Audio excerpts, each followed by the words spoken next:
This morning, firing back. An attorney for Jeffrey Epstein's estate is responding to the DOJ's claim that it hid documents as House Speaker Mike Johnson fast-tracks a vote on the Epstein files, bracing for potential mass GOP defections in defiance of the president. President Trump is briefed on options for a military strike with a huge new naval presence lurking off of South America.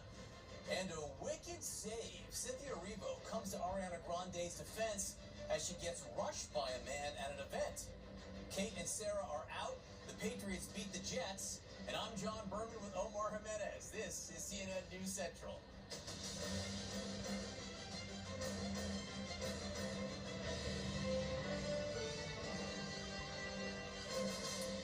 This morning, new questions about what the federal government knew about the Jeffrey Epstein case and when it knew it. Epstein's estate is now hitting back after the Justice Department accused it of concealing documents, including multiple private emails from Epstein released this week that do mention Donald Trump by name.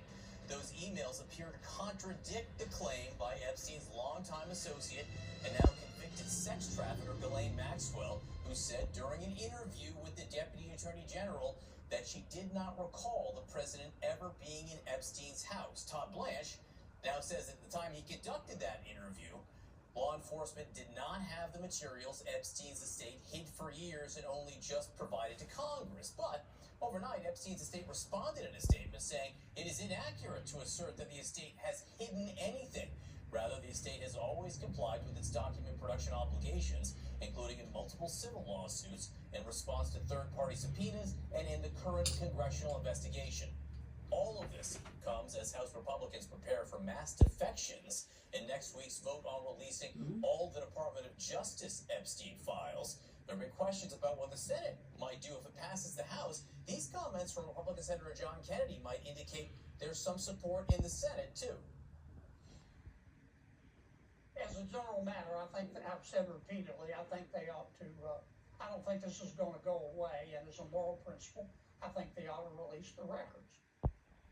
And we are told that President Trump is bracing for that House vote, with one senior White House official saying he understands it's now a, quote, inevitable reality. Omar? Let's dig into this a little bit more. Joining us now is Steph Kite, a politics reporter with Axios. So, Steph, what does this back and forth between the Epstein estate and DOJ say to you? I mean, I do think we're going to be seeing a lot more documents. That's our understanding, hearing from lawmakers, that this is really just the beginning as more documents get released to Congress. And this is even before we see these votes on the discharge petition requiring the Justice Department to provide more documents. I do think it's notable that there is back and forth over what has actually been shared and how much we knew about Trump's own knowledge of what Epstein was doing. And while there is no smoking gun, it's not clear, that Trump had any direct participation in some of the illicit activity. It does show that he was potentially aware of what Epstein was doing beyond what we've known up until this point. And it's going to continue to put pressure on Republicans to vote for this measure to release more documents. This is something that many in the MAGA base, this is something that Trump himself, when he was campaigning, made a focus of his campaign and something many Republicans care about. And it's putting them in a very uncomfortable position and could, put pressure on the Senate, even Republican senators, to vote for something like this and to try to pass this. I was good at it, Trump. Whether Trump would sign such a measure. Well, and even the fact that Speaker Mike Johnson is at least expecting to push for a vote next week in the House. Can you just tell us a little bit about how different that is from maybe the dynamic a few months ago in terms of how Republican leadership was thinking about any formal procedures tied to the Epstein files and formal votes? Well, certainly Speaker Johnson has been trying to put this off for a very long time, delaying swearing in Adelina Grijalva to kind of delay the 218th signature on the discharge petition. But there's sort of an understanding among House leadership that now that the signatures are there, it's in the House Republicans' best interest to move on quickly. And especially in light of these new documents that have been revealed, signatures are there, it's in the House Republicans' Republicans' best interest to move on quickly, and especially in light of these new documents that have been revealed, there's a sense that House Republicans don't want to continue sitting in this. They don't want to continue having to answer questions about Epstein, continue in this drama. They want to move on. If the vote is going to happen, they're going to make it happen and try to move on from this as quickly as possible. Whether they're actually able to move on, given that we are likely to continue to hear more and see more documents, is still an open question. And whether this actually passes in the Senate, as well as another set of roadblocks that the Majority Leader John Thune has not officially pushed for, but we will see if that changes. Steph Kite, appreciate you being here. John? Already new this morning, we're learning that President Trump has been briefed on military options for inside Venezuela. That's on top of strikes against what the administration says are boats carrying drugs in the region.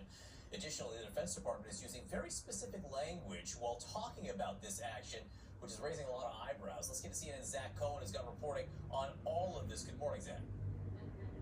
Yeah, John, good morning. Look, we're learning that President Trump just this week was briefed on a range of military options that, as you mentioned, include conducting military strikes inside Venezuela itself. Now, obviously, if the president decides to move forward with an option that includes military strikes inside Venezuela, that would be a dramatic escalation of the ongoing military campaign in Latin America. Our understanding is at this stage, Donald Trump has not made a decision, though, how he intends to proceed. We also know that in the past he has voiced some reservations about conducting strikes with the intention of ousting Venezuelan leader Nicolas Maduro. At the same time, the Trump administration has gone to great lengths to try to connect Maduro to drug trafficking and drug traffickers that they have since declared to be enemy combatants and terrorists, and those have been the targets of these 20 strikes, these 20 military strikes that we've seen in international waters to date, and those strikes continue even as Trump is mulling military options potentially for Venezuela itself.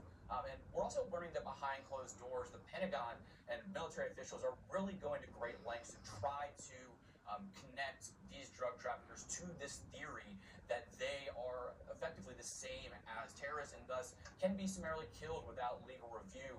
In a recent classified briefing, they were using phrases like enemy KIA to describe the some 80 individuals who have been killed in these strikes. And as you mentioned, that's really raising some eyebrows with lawmakers who remember that phrase being used repeatedly in the war on terror to describe those individuals, and terrorists killed in airstrikes in Afghanistan and Pakistan.